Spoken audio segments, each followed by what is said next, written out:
Okay. All right. Well, good morning, everybody. Thank you so much for inviting us to your President's Council. My name is Julie Campbell. I'm one of the steering committee members for the 2.0 Community Reconfiguration team.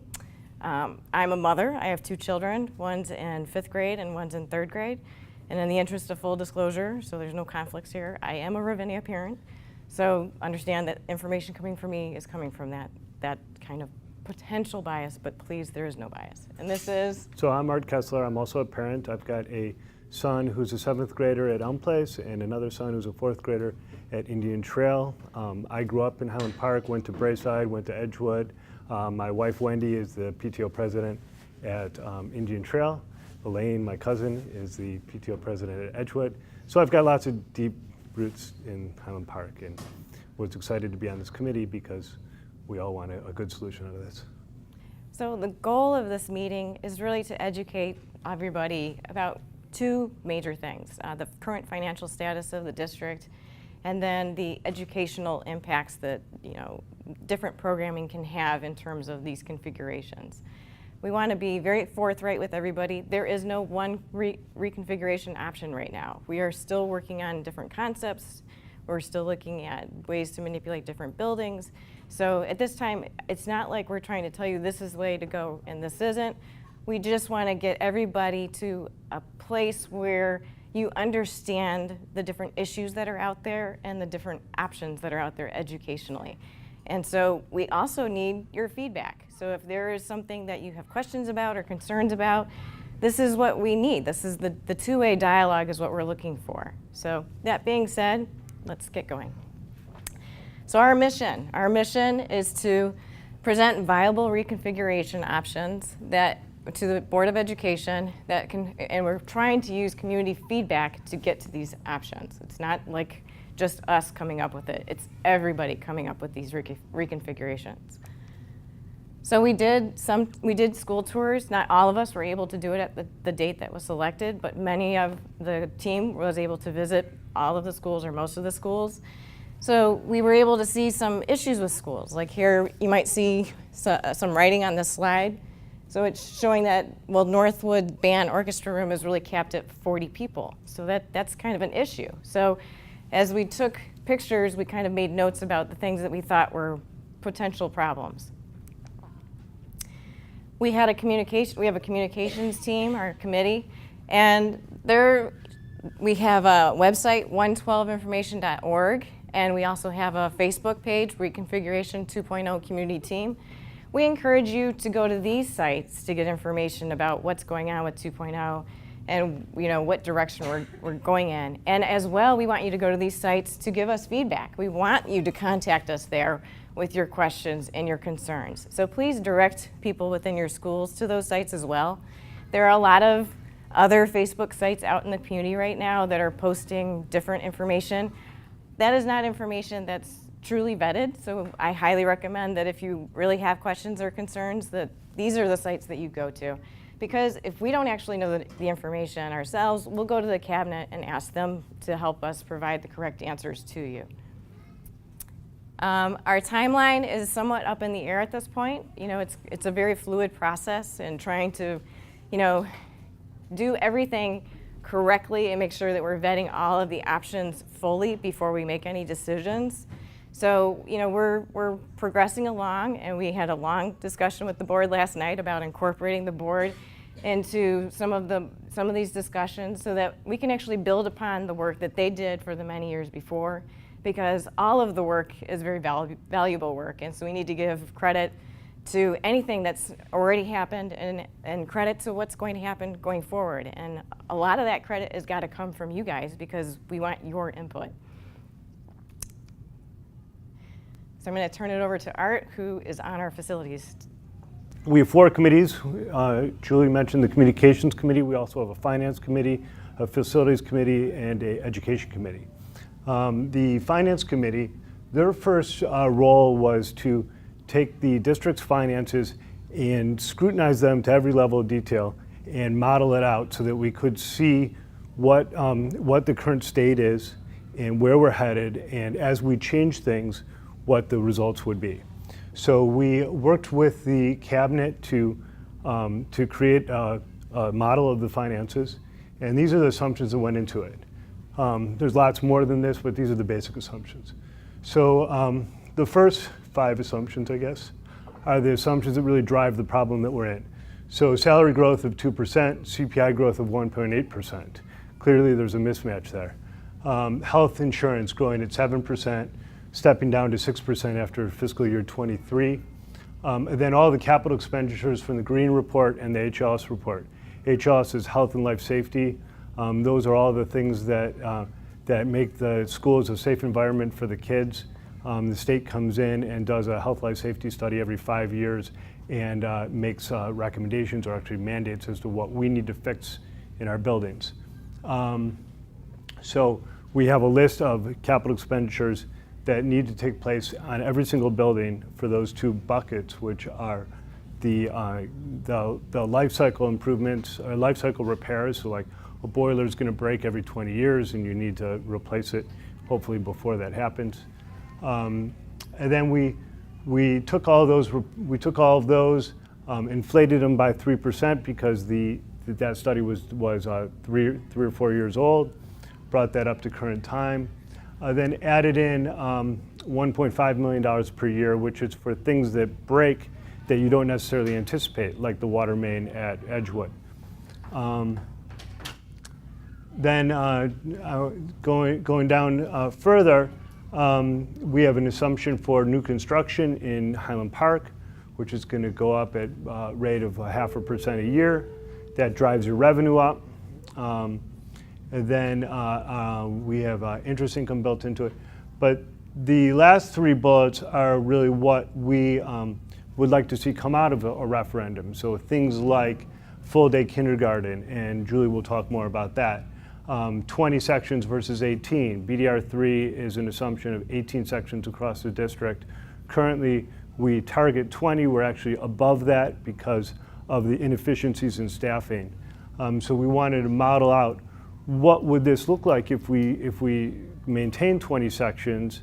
That's not to say that we wouldn't recommend 19, but we wanted to plan for the maximum of 20. And then we also built into our model all the savings associated with every single building that might close or might stay open, and down to the specific building level. So we know what CapEx expenditures are associated with which individual building, the cost of the staffing that you would save from that building based on the data that we got from BDR3, and built all that into the model. So what we quickly realize is that the biggest cost savings come from closing your first 2 schools, your first elementary school and your first middle school. 54% comes from the first elementary school and 32% comes from the first middle school. The total savings would in BDR3 is $5 million, as we've already heard. So we wanted to look at the current state of affairs and what happens if we just leave all the buildings open. So what you quickly see is that we run into a lot of problems right here. This red line is our required fund balance, which is equal to 25% of your revenues. That's mandated by the state, and the board has a directive to always maintain that fund balance. So this blue line is your fund balance, and as you can see, we're up here, and it quickly goes down. And the reason for that is during this period of time, we've been deferring capital expenditures because we didn't want to spend money on buildings that might close. And so the assumption here is that you would start spending that money and fixing the buildings, and that quickly runs down your fund balance. In addition, you have salary increases and health insurance increases, and that's what continues to make this line go down over time. So clearly, this is not a sustainable model. And that's before you throw in anything like full-day kindergarten. So we modeled out a bunch of different scenarios. This yellow line is the scenario that we just looked at. This brown line is BDR3, and you can see the fund balance reaches way out here beyond fiscal year 40. We modeled BDR3 with a 9-building model instead of an 8-building model. That brings in a little bit. And then we modeled a bunch of scenarios of different referendums, different configurations that we thought were worthwhile to model out. And when you do that, a 8-building scenario brings you down to about fiscal year 30. A 9-year scenario brings you down to about, a 9-building scenario brings you to about fiscal year 30. An 8-building scenario brings you to about fiscal year 33. And that shifts, you know, in and out depending on specifically which buildings you close and what your scenario is. So, so that's finance. And as we move forward and we analyze the different concepts that we're coming up with, we run them through that financial model to see what that does to the cost curve. The objective is that we want to get somewhere beyond fiscal year 30 before we cross that red line. Now you may ask why fiscal year 30? You can see on all these curves, as you get out into the future, they quickly slope down. The reason for that is because of the compounding effects of our assumptions.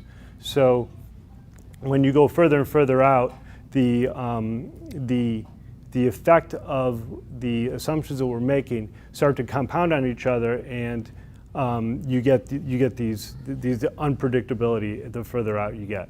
So the thought is that if we can get to here, then we're within the range of where we really can predict the future. Beyond that, things are kind of beyond our control and less certain.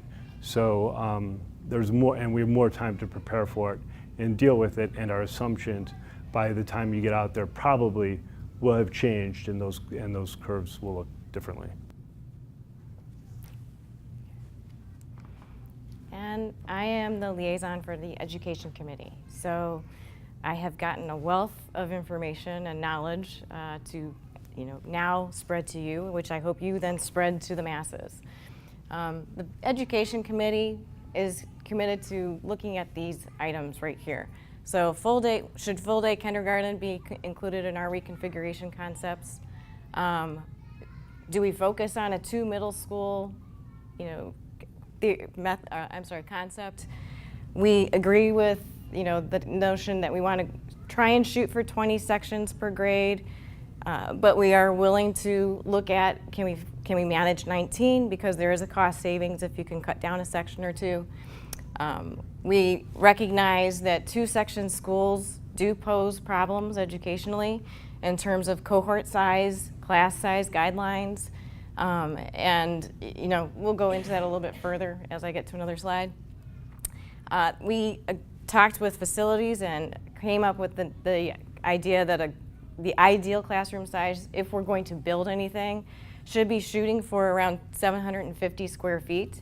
There's plenty of classroom sizes in our district already that are 650 square feet, and we've been assured by the cabinet that they are workable. They just kind of program the classes based on knowing that constraint. A big focus is indoor air quality. Before everybody was talking about air conditioning, whether someone's hot or whether someone's cold and whether they're uncomfortable, but it's a lot bigger than that. It's about whether we have mold and mildew growing in the buildings because we can't control the humidity. It's about filtration systems so that we can help, clean out some of the pollutants and allergens in the air. We've looked at the EPA recommendations for school indoor air quality, and they specifically want schools to look into this and mandate, some procedures. And, putting in air conditioning, HVAC systems into buildings really does help with this, issue, because now we have filter systems on it. Now we can control the humidity in the buildings. We have equipment now one-to-one, so all these children are now running laptops all over the place. We have Promethean boards. So we have a heat just coming from the equipment that the children are using that's adding to an uncomfortable environment. That's not even to say that the equipment we're using has to be kept at certain temperatures. It can't be sitting in rooms, sweltering away along with everything else. These computers and the technology is very sensitive, so we have to be looking at indoor air quality as something more than just, are we comfortable, are we hot, are we cold, but all these factors. And then another really key driver to education is dual language program, as I heard everybody talking about previously with the cabinet. That drives a lot of where you're putting programs and what buildings you're going to use. So the education committee is really focused in on, where is that going to go and how does that impact not only dual language but also monolanguage kids. And the last thing we learned about was that District 112 feeds about 25 to 30% of its student population. Well, that's interesting because out of all 12 buildings, there's only one building that actually has a kitchen. So we're looking into, if we do build on, is there a possibility to maybe build another kitchen so that it's easier to get the food to the different students that need it? Because they're all over the district. It's not just a north or south thing, it's all over. And so right now, the only kitchen we have is in the north. So students that get meals provided are in the south are not getting the best, presentation of the meal because it takes so long to get it to them. So here we go with full day kindergarten. It's kind of a shocking slide, so let me explain this to you. All the green represents the suburbs or neighbors that have full day K already. The red, or the pink, the dark pink, is where there is no full day K. We are way behind the time in terms of our neighboring communities in offering full day K. That has a lot of impacts. That impacts people wanting to move into our suburb. Think about it nowadays. There's a lot of families that have 2 working parents. Full day K is a very attractive option for them. In addition to that, we have recent legislative push to try and mandate that. Now, one bill went up and got shot down, but the second it got shot down, another representative went up and pushed another bill. So that one's kind of sitting stagnant right now because of all the financial crisis with the state. But who's to say someday something gets turned around and now we're faced with, you have to have full day K, and we haven't planned for that. Because if we don't plan for that, currently at a half-day kindergarten situation, we only, for twice the number of students, we only need 1 classroom because they go morning and afternoon. But now when you add full day, now you need 2 classrooms to accommodate that student population. So if we're going to be doing anything in the reconfiguration process, it would be somewhat negligent not to put this as a priority. Now, why are we looking at a 2 middle school model right now? Well, we've looked at the single middle school model and they've planned it out, and it's something that we have to further test with the community. But we already know how that works. So we're looking at the 2 middle school model because we haven't planned that out, and so we got to kind of figure out how that configuration might work.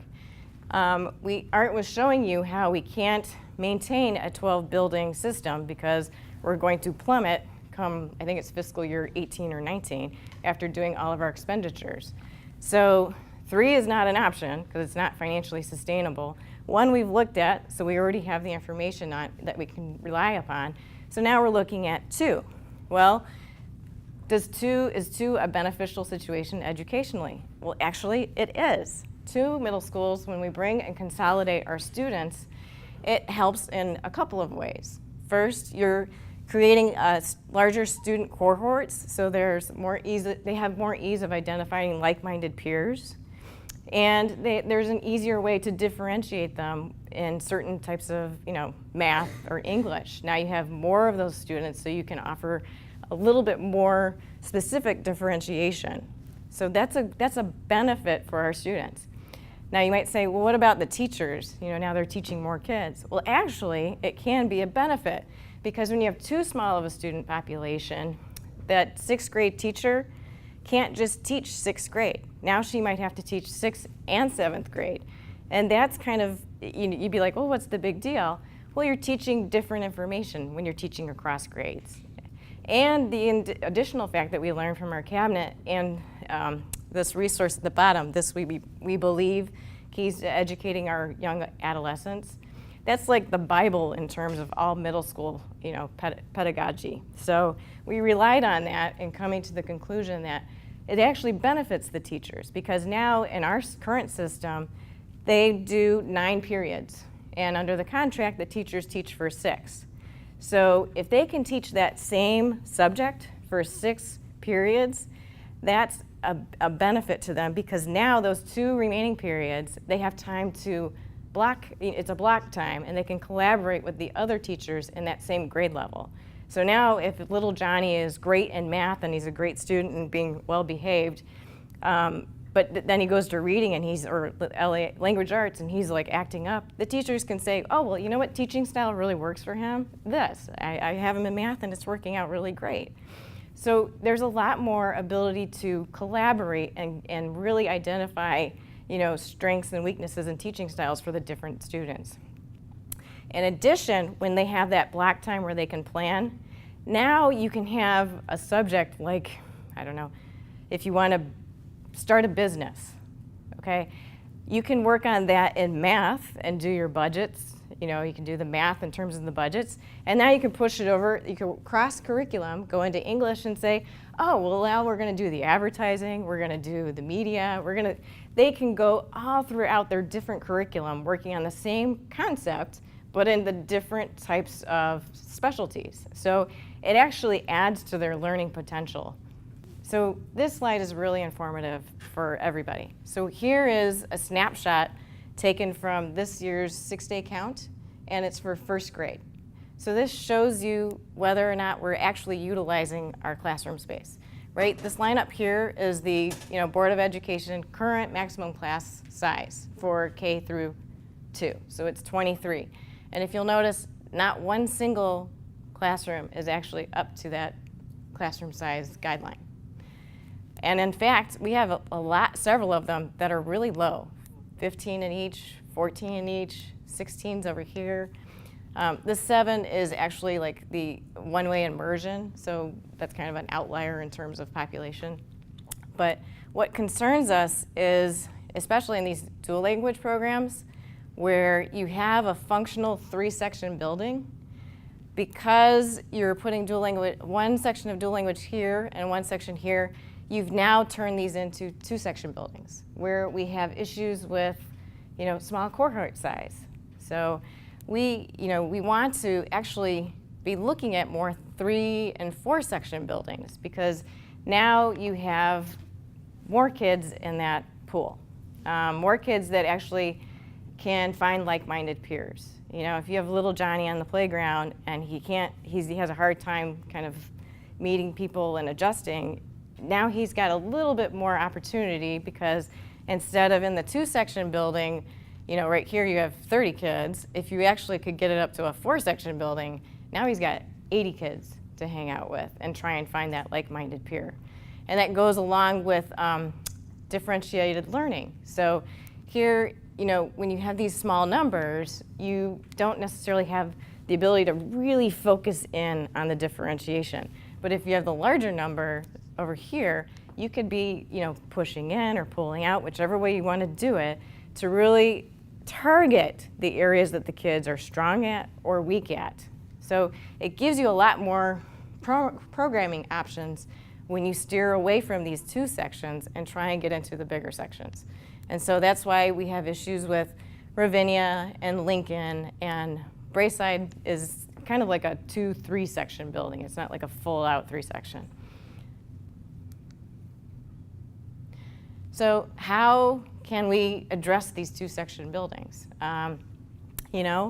You could tear them down and you could build new buildings that are bigger, and now they're no 2-section buildings, there's 4-section buildings. You can turn to this concept, which is actually utilized in Glenview. It's called a regional grade configuration programming. For example, in Highland Park, we have several schools that are kind of clustered together and are of relatively comparable size. So we would use these schools to pair. You would have Indian Trail and Oak Terrace, or Red Oak and Sherwood, or Ravinia and Braeside. Now, when you pair these schools, one of the schools would become a K through 2, and the other school would become a 3 through 5. Now, how does this affect programming? What are the benefits? Well, it actually allows us to utilize that the building stock we currently have, so we have decreased construction costs. It also turns that 2-section school into a 4-section school. So instead of usually having 2 first grade classes, now because we're making it a K through 2 center, now we're going to have 4 first grade classes in that school. So we've increased the cohort size. When you increase cohort size, that allows for more ability for an individual child to find like-minded peers and for the teachers to actually implement more precise differentiated learning styles. So regional grade configuration programming also allows increased collaboration among teachers. Now we have one school that is designed for instruction of K through 2 students, and it's paired with a sister school that's designed for instruction for 3 through 5 students. At the lower levels, K through 2, language specialists can have more resources to work with children at those ages where developmental issues are usually identified. Libraries can be designed with books geared for younger aged children, and playgrounds can be made with the younger children in mind. In the older grades, 3 through 5, the 3 schools in this range could be equipped with more STEM and technology aspects of 21st century learning. And again, the libraries can be stocked with books that are in the Lexile range for these grades. And finally, the larger cohort of children will allow for a better differentiated learning experience, which tends to be needed during these 3rd through 5th grade age ranges. So there's no perfect plan out there. So there's obviously going to be cons to this one as well. One is, if families have more than one child, there will likely be a time when the children are in different schools, and transportation logistics might be more difficult. Although, as we've noticed in our surrounding suburbs that implement this, if you stagger the start and end times, this can easily help minimize that disruption. The second con is that it adds an additional transition to our students. So in our current system of K through 5 and 6 through 8, there's only one transition. This would add one additional one when you have K through 2 and then 3 through 5. But, you know, there's going to be issues with every configuration that's out there right now. So I'll turn it back over to Art. All right, so the other committee that we haven't talked about yet is the Facilities Committee. And what the Facilities Committee is doing is analyzing all of the buildings, all of the work that needs to be done on all the buildings, the number of classrooms that we have in each building, and what the potential is for each building. And so we're working closely with Don McKay from Nagel Hartrait, who's our architect, to take stock of every single classroom. We're looking at classrooms that are more than 750 square feet as usable space, and looking at the populations that we would have to put into those buildings and how many classrooms they would fill. And as a result, how many classrooms we would need to satisfy 20 sections per grade level across the district. So we layered on top of that full-day kindergarten because education feels that that's important for the reasons that Julie mentioned, that we need to have a full-day kindergarten. So that further stresses our buildings because that adds more classrooms that you have to account for.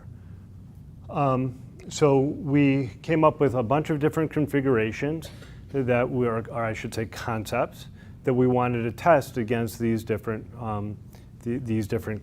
buildings and look at what types of additions we need to put on buildings, or do we want to build a new building. As far as the middle school, one thing that quickly became evident was that because of the plot of land, the plots of land that those buildings are on, you're limited in terms of the types of additions that you can put on those buildings. Elm Place in particular is a very difficult building to build onto because it's built right up against the ravine and on the other side Sheridan Road. So in order to build out the middle section of the building, which is the oldest section, you'd probably have to tear some of that building down and rebuild it, some of that section down and rebuild it. And in order to do that, you're dealing with the problem of building new construction on top of a ravine area, which would be very, very hard to get permitting for. In addition to that, the play fields are located across the street where Indian Trail is. There's a need to build out Indian Trail further, which further erodes the play fields, which limits, again, the amount of play field space that you have for those students. Okay, so we came up with a bunch of different concepts that we wanted to test. And when I say concepts, let me repeat this many, many times, okay? these are not plans. These are not configurations. These are not even what we're going to go forward to the public with, okay? Let me say it one more time. We are not going forward to the public with these concepts, okay? These were concepts that we came up with as a group that we wanted to test within our group. We wanted to go through them and talk about the pros and cons of each one, what we liked about it, what we didn't like about it, and look at how do these fit across the district and the buildings that we have. We wanted to look at the costs of these, so we got an idea of, well, if you do this, how much is it going to cost? If you do this, how much is it going to cost? All of that information was fed back into the facilities committee. We took that information and we came up with a brand new list of concepts. We have about six general concepts, of which there are different variations. For example, you have a 8-building concept, and you have an option on that concept of adding revenue to make it a 9-building concept. What does that do? That makes the savings less. It also means you have to spend more on CapEx. There's pros and cons with adding revenue. So just to point out some of the things, here we have an 8-building concept, a 9-building concept, a regional grade center concept that Julie alluded to. And then over here we've got a new middle school and a new elementary school. So this would be a new building at both the middle school and the elementary school level. And one more time, these are not the concepts that we're moving forward to the public. These are just things we wanted to look at. The 6 concepts that we have now are not going to the Board of Education. We will share them with the Board of Education, but those concepts we're going to take to the public and get feedback from the public to continue to iterate and evolve our concepts further. So the key word here is iterative process, or 2 words, iterative. We're iterating, we're learning more and changing our views and building and building and building to come up with new and better ideas. And it's all being done in the public. And what's happened, unfortunately, is that the public has seized on these things before they're done and said, oh my God, this is awful, and it's really just part of the process. So, it's continuing to evolve, and people just have to be patient and have trust in the process that we're going to get to a better place through the process. This is the baseline cost of doing the construction for these different concepts. So these are either the add-ons to the building or the cost of a new building. Those are what we call the baseline costs. Now, in addition to just providing for the physical space, we have certain educational criteria that we want to reach for the betterment of our students. And that includes air quality, which is this AC ventilation line. That includes fire protection. That includes ADA improvements. Where are you getting these numbers from? So where do we get these numbers from? Yeah. So we've been working very closely with the architects, as well as the information that we've gotten from all the work that was done on the past referendum. So Gil Bain gave us, Gotcha. costs I hear that. per building. Yeah, we didn't make any of this up. So much work has already been Yes, done. exactly, so I want to make sure that that's where these were. Yeah, if that work hadn't been done, we would be Okay. 2 years behind, probably more. Okay, so those are the improvements that we want to make to the buildings. Then down here are all the CapEx and health, life, safety work that has to be done. The line to really look at is probably this line in terms of potentially what a referendum amount might be. We may find that it's necessary to build some of this CapEx and health, life, safety expense into the referendum in order to reach our goal of sustainability through 2033. So if I can say it one more time, these are not the concepts we're presenting to the public. This is just work in process. So we had a gallery meeting, which is on our Facebook, our website, which was videotaped, which you can look at, where we went through those 12 concepts and we put up the pros and cons of each of them and talked about what we liked and what we didn't like.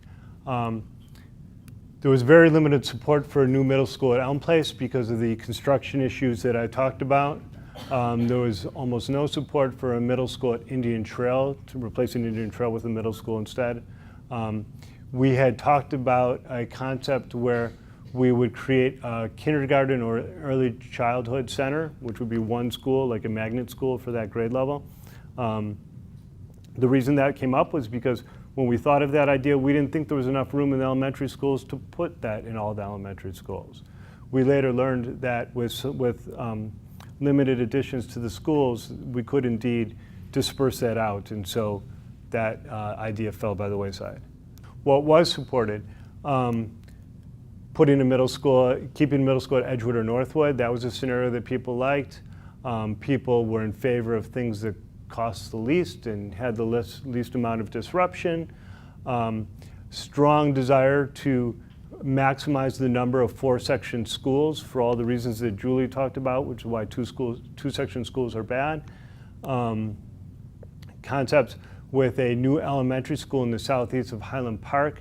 The reason that that received so much support was because of the 3 small section schools we have in the southeast corner, plus those 3 buildings are some of our oldest and oldest buildings and buildings in most need of So are you talking improvement. about what? Ravinia, Braeside, and what? What are the?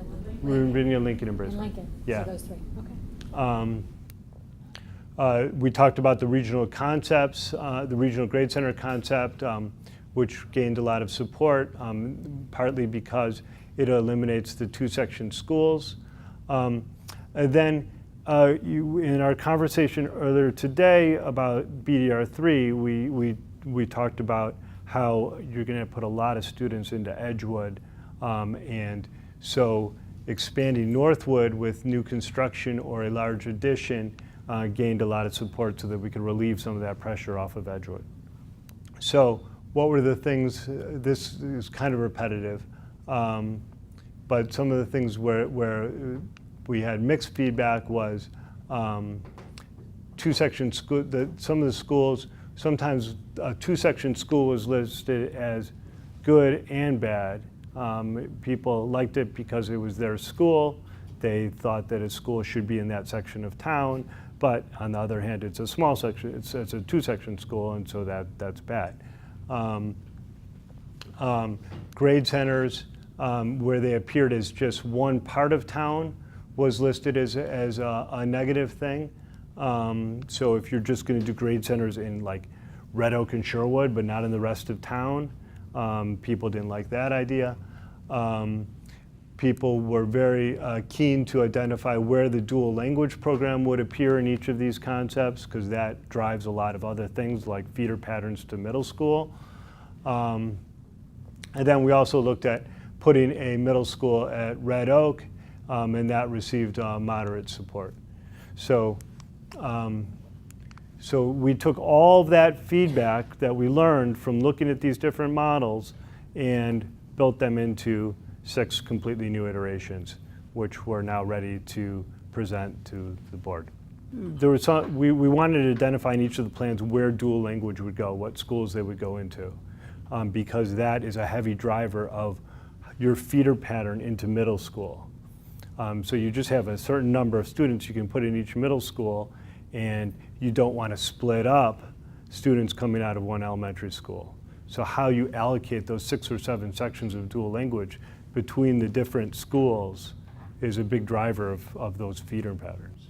Dual language also has the issue that I was mentioning earlier with how it's currently set up at like Red Oak and Sherwood. It makes those, it's one class, so they're stuck together for 6 years, you know, with very little interaction.